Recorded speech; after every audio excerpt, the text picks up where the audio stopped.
I wouldn't have had you if I had been aware of your illness. You have no place in our family."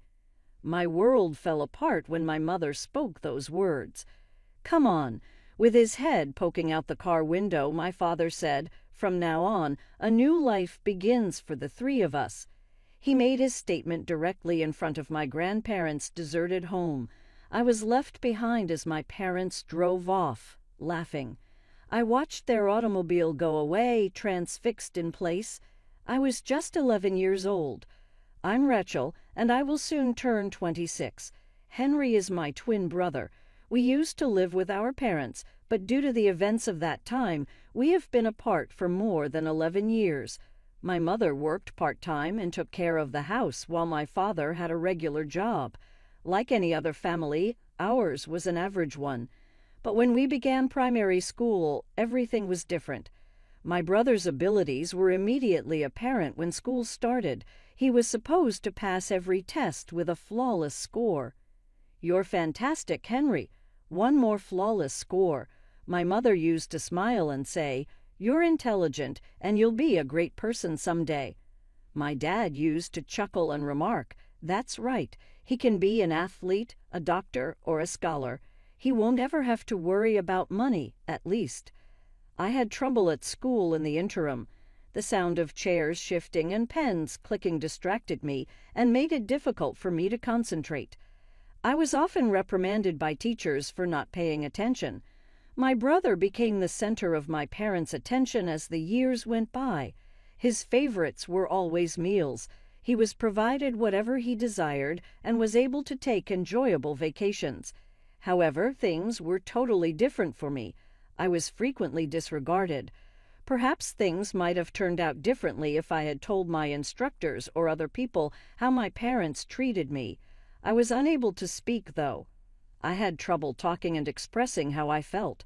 My thoughts were disorganized, and I struggled to articulate them clearly. I can express myself a little more clearly now that I'm an adult, yet occasionally people still misinterpret me. Sometimes, even when I believe I'm responding appropriately, I fail to grasp the other person's meaning and wind up saying something that doesn't make sense. I was once informed by my mother that I had a little developmental issue from birth. I've become better at doing things on my own over the years, but I still have a lot of obstacles to overcome. I was hard for adults to handle when I was a kid. However, that did not justify my parents' disregard for me. Despite their disdain, I continued to develop and learn. My parents thought I was a stupid kid. They treated me like I had no value and constantly made comparisons to my gifted brother. They had all the power back then, but now that I'm an adult, I could confront them. I didn't protest or fight. I simply grinned and took it all in. When we were little, my brother and I had a tight relationship, but he changed as he grew older. He began to act as though I was a burden and gave up on attempting to understand me. One day he warned me, "Don't talk to me at school. We don't look alike, which is a good thing. I don't want our sibling status to be known. Just keep silent. You're a moron." His kind remarks quickly vanished, and he began to treat me as though I were repulsive. After a while, he stopped paying attention to me. My parents never cared about how he treated me. They had already stopped paying attention to me, and I became invisible in my own home. On special days like birthdays and Christmas, my parents took my brother out to eat. I wasn't invited. There were no cakes, no gifts, no celebrations for me. They would buy me a cheap, discounted meal from the supermarket and leave me home alone. Even on New Year's, it was the same. "Stay in your room. I can't focus with you around," my father told me. So while my family celebrated in the living room, I sat in my room, eating snacks by myself, listening to their laughter. "You don't need study materials, right? You can't do anything anyway," my parents said. Without a second thought, they bought my brother a desk and all the study supplies he needed, but they gave me nothing. I lost all motivation to study, and my grades got worse and worse. I felt like I didn't belong at school or at home. But there were 3 people I trusted, my grandparents. They lived far away, over 3 hours by car, so we couldn't visit them often. Still, I was allowed to go with my family twice a year, once in the summer and once at the end of the year. The only rule was that I had to stay quiet the whole time. My grandparents lived in the countryside, surrounded by nature. My parents and brother thought it was boring, but to me it was a magical place. I loved the beautiful colors of the trees, the sky, and the fields.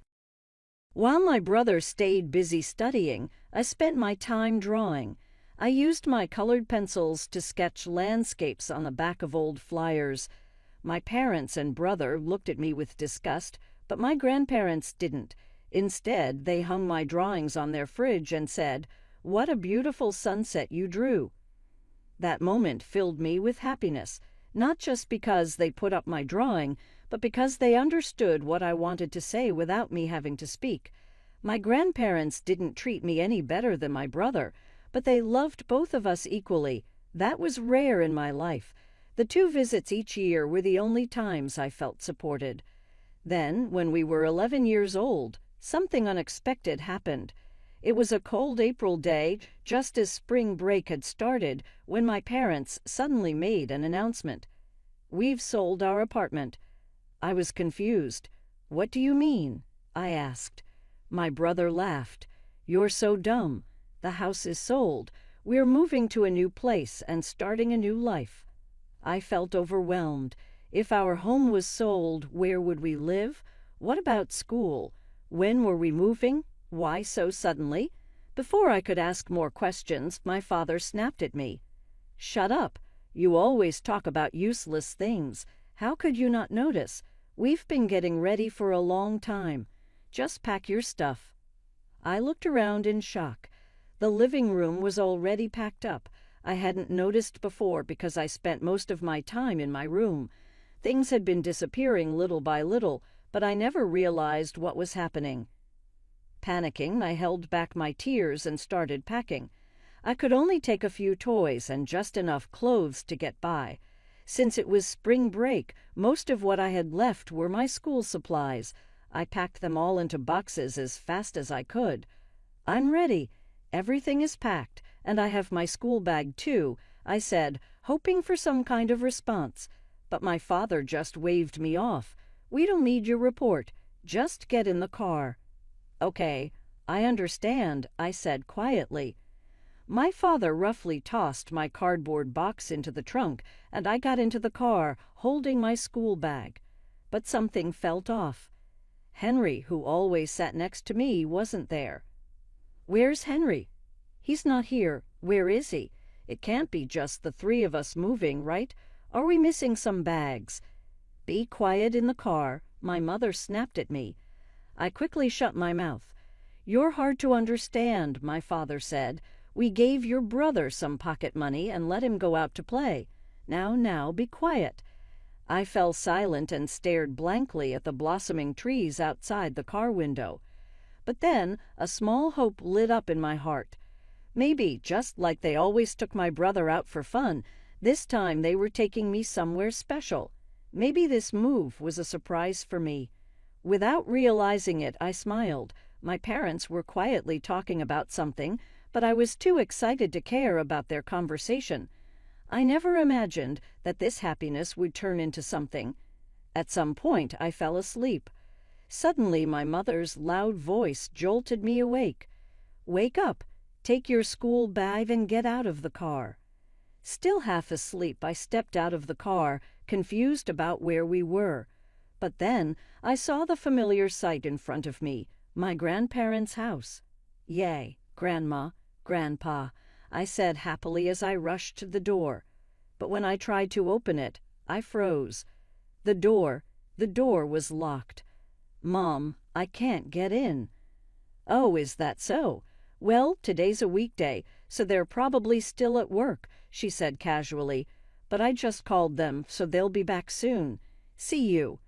Before I could process what she meant, my father dropped my bags in front of the door and got back into the car. Panic filled me. I quickly grabbed my mother's hand. "Wait, where are you going?" "Mom, Dad, wait. We're going back. We can't leave your brother alone, can we?" my mother said, as if it were the most obvious thing in the world. What? My heart pounded. She pulled her hand away from mine and said, "Your brother got into a famous private elementary school that guarantees a good future. He's transferring next term. We sold the apartment to help pay for his tuition, and we're moving to a new house for him." I stared at her, stunned. "But what about me?" "You being around distracts him, and you cost extra money for food. With a new school year starting, this is a perfect chance for you to stay here." "Wait, am I transferring to a different school?" My voice shook with confusion. My mother's expression darkened. "This is exactly what annoys me," she snapped. I didn't know what to say. "You've been a burden to me since you were little," my mother said coldly. "Your grades are bad, and you don't even look good. You can't hold a proper conversation. Your brother is such a good child, but you always cause problems." I felt my heart pound. Did I do something wrong? If I did, I'm sorry. I'm really sorry. "I don't need fake apologies," she snapped. "If I had known about your condition, I wouldn't have had you. You don't belong in our family." Her words made my whole world go dark. "Let's go. From now on, a new life begins for the three of us," my father said loudly, sticking his head out of the car window. I had to stop them somehow. "Don't go. Don't leave me here.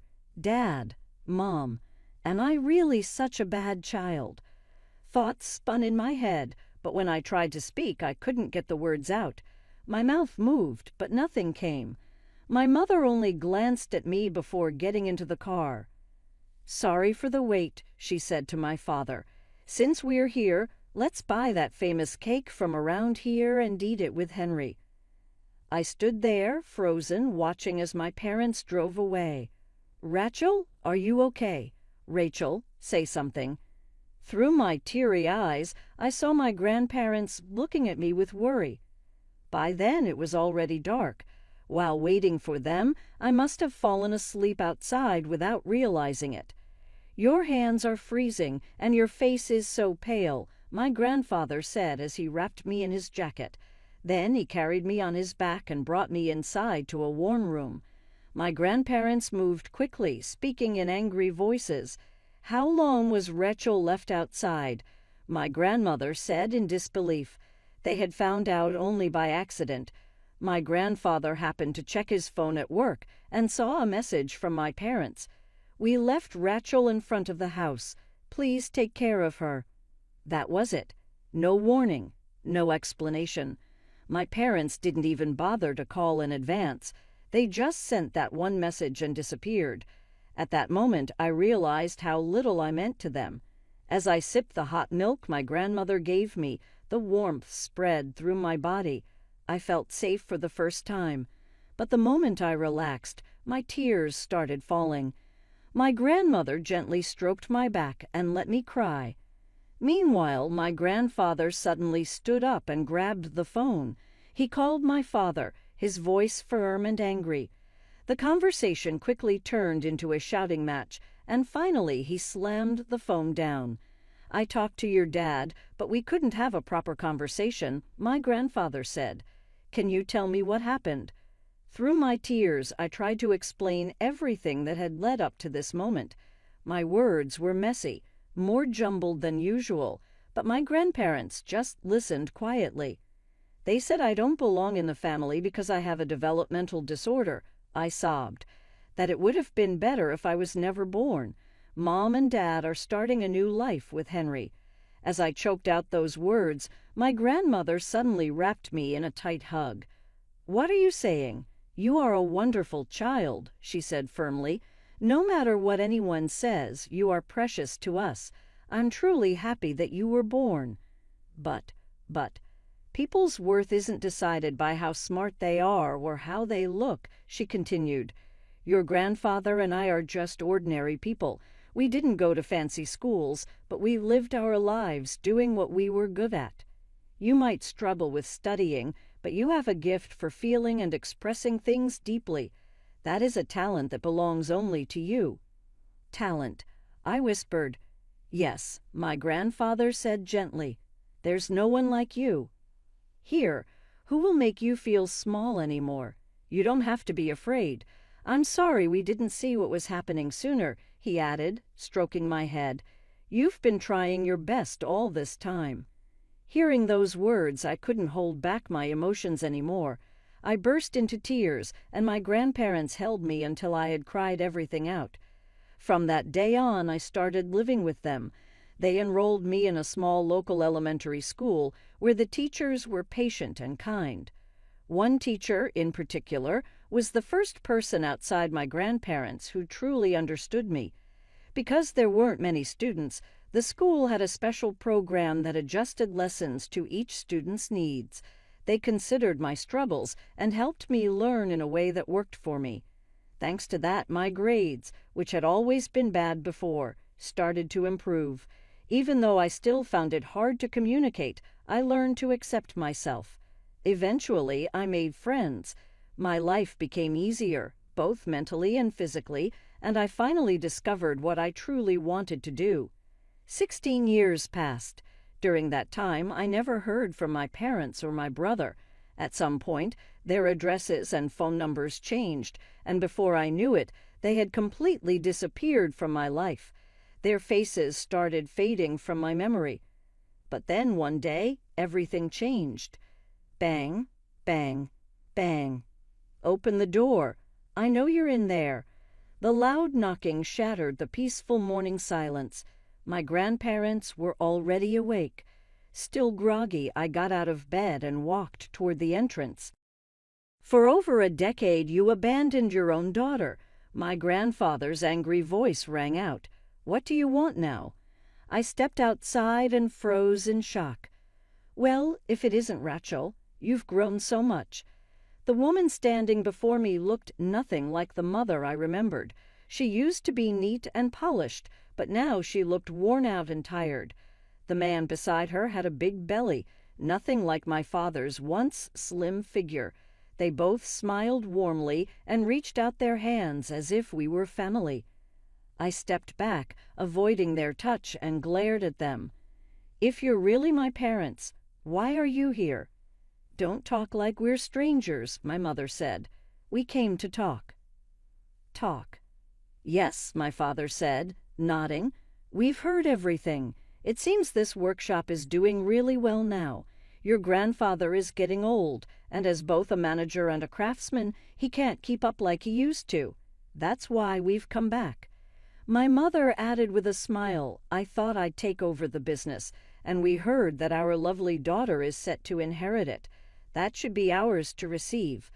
My grandfather let out a sharp snort at their words. "Oh, so you're back to take whatever's left, huh? And you even think you can run the workshop?" He shook his head in disbelief. How bold. An amateur who knows nothing about glasswork thinks he can take over. "We've already chosen the next owner." "What?" My mother and father exchanged glances. "It's Rachel," my grandfather said firmly. "She's a genius." "Ridiculous," my father spat. "This child, she can't do anything." Before he could continue, my grandmother suddenly threw a newspaper at his face. "What are you doing?" he asked angrily. "Look inside, you fool," she snapped. "Read it." Confused, my father flipped through the newspaper. His eyes widened as he looked at me, then back at the article, then at me again.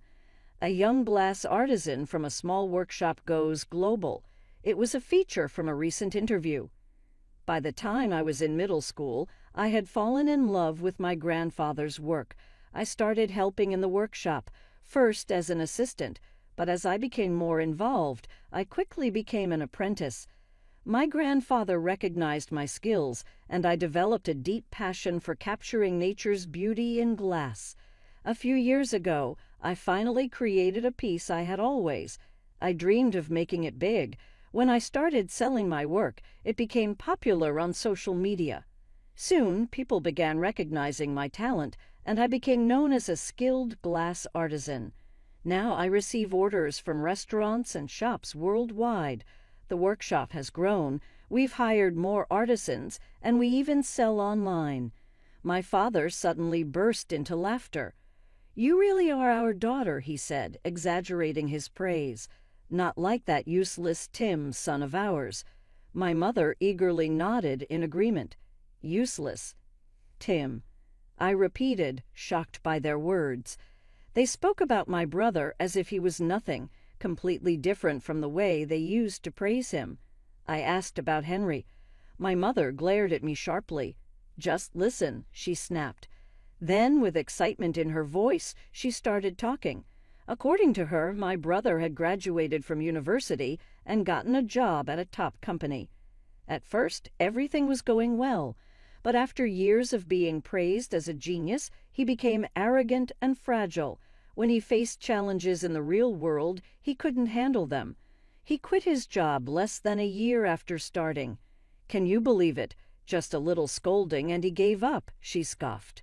Now, Henry barely left his room. He only came out to use the bathroom or take a shower. "We quit our jobs because Henry started working," my father added. Then, looking at my grandfather, he said, "Dad, putting the inheritance aside, you have money, right? Can't you take care of us, at least me and your daughter?" My grandfather looked at him in shock. "Do you two only think about yourselves?" he asked.